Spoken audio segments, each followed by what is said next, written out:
क्या कोई सैनिक मृत्यु पश्चात भी अपनी ड्यूटी कर सकता है? क्या किसी मृत सैनिक की आत्मा अपना कर्तव्य निभाते हुए देश की सीमा की रक्षा कर सकती है? आप सबको ये सवाल अजीब से लग सकते हैं। आप सब कह सकते हैं कि भला ऐसा कैसे मुमकिन है? पर सिक्किम के लोगों और वहां पर तैनात सैनिकों से अगर आप पूछेंगे तो वो कहेंगे कि ऐसा पिछले 45 सालों से लगातार हो रहा है। उन सब का मानना है कि पंजाब रेजिमेंट के जवान हरभजन सिंह की आत्मा पिछले 45 सालों से लगातार देश की सीमा की रक्षा कर रही है। सैनिकों का कहना है कि हरभजन सिंह की आत्मा चीन की तरफ से होने वाले हर खतरे के बारे में पहले ही उन्हें आगाह कर देती है, और यदि भारतीय सैनिकों को चीन के सैनिकों की कोई भी मूवमेंट पसंद नहीं आती तो उसके बारे में वो चीन के सैनिकों को पहले ही बता देते हैं, ताकि बात ज्यादा ना बिगड़े और मिलजुल कर बातचीत से उसका हल निकाला जा सके।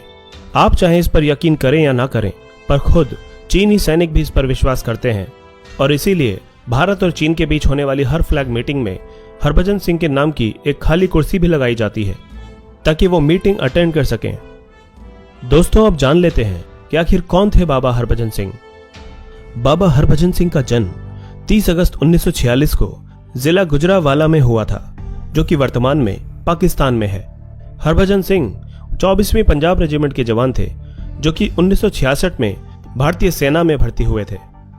पर मात्र 2 साल की नौकरी करके 1968 में सिक्किम में एक दुर्घटना में मारे गए, और 3 दिन तक तलाश करने के बाद भी जब उनका शव नहीं मिला तो उन्होंने खुद अपने एक साथी के सपने में आकर अपने शव की जगह बताई। सवेरे सैनिकों की एक टुकड़ी जब उनके शव को ढूंढने निकली तो उनका शव ठीक उसी जगह पर मिला जहां पर हरभजन सिंह ने बताया था। बाद में उनका अंतिम संस्कार पूरे राजकीय सम्मान के साथ किया गया। हरभजन सिंह के इस चमत्कार के बाद साथी सैनिकों में उनकी आस्था बढ़ गई और उन्होंने उनके बंकर को एक मंदिर का रूप दे दिया।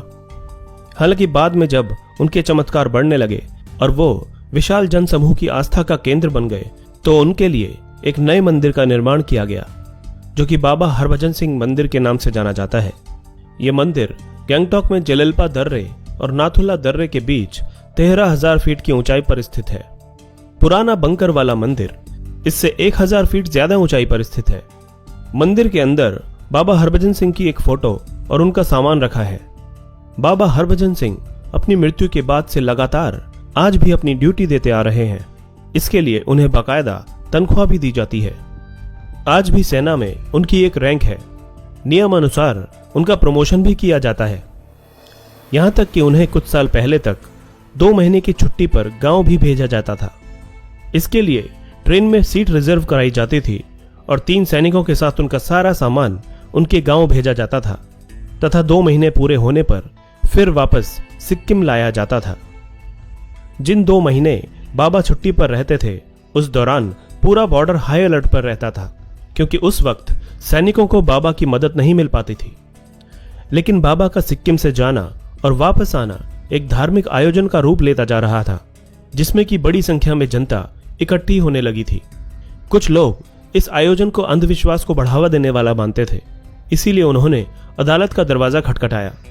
क्योंकि सेना में किसी भी प्रकार के अंधविश्वास की मनाही होती है, लिहाजा सेना ने बाबा को छुट्टी पर भेजना बंद कर दिया। अब बाबा साल के 12 महीने छुट्टी पर ही रहते हैं। मंदिर में बाबा का एक कमरा भी है, जिसमें प्रतिदिन सफाई करके बिस्तर लगाए जाते हैं। बाबा की सेना की वर्दी और जूते रखे जाते हैं। कहते हैं कि रोज पुनः सफाई करने पर उनके जूतों में कीचड़ और चद्दर पर सिलवटें पाई जाती हैं। बाबा हरभजन सिंह का मंदिर सैनिकों और लोगों दोनों की ही आस्थाओं का केंद्र है। इस इलाके में आने वाला हर नया सैनिक सबसे पहले बाबा के मंदिर में मत्था टेकने जाता है। इस मंदिर को लेकर यहाँ के लोगों में एक अजीब सी मान्यता यह है कि यदि इस मंदिर में बोतल में पानी भरकर 3 दिन के लिए रख दिया जाए तो उस पानी में चमत्कारिक औषधीय गुण आ जाते हैं। इस पानी को पीने से लोगों के रोग मिट जाते हैं। इसीलिए इस मंदिर में नाम लिखी हुई बोतलों का अंबार लगा रहता है। यह पानी 21 दिन के अंदर प्रयोग में लाया जाता है और इस दौरान मांसाहार और शराब का सेवन निषेध होता है।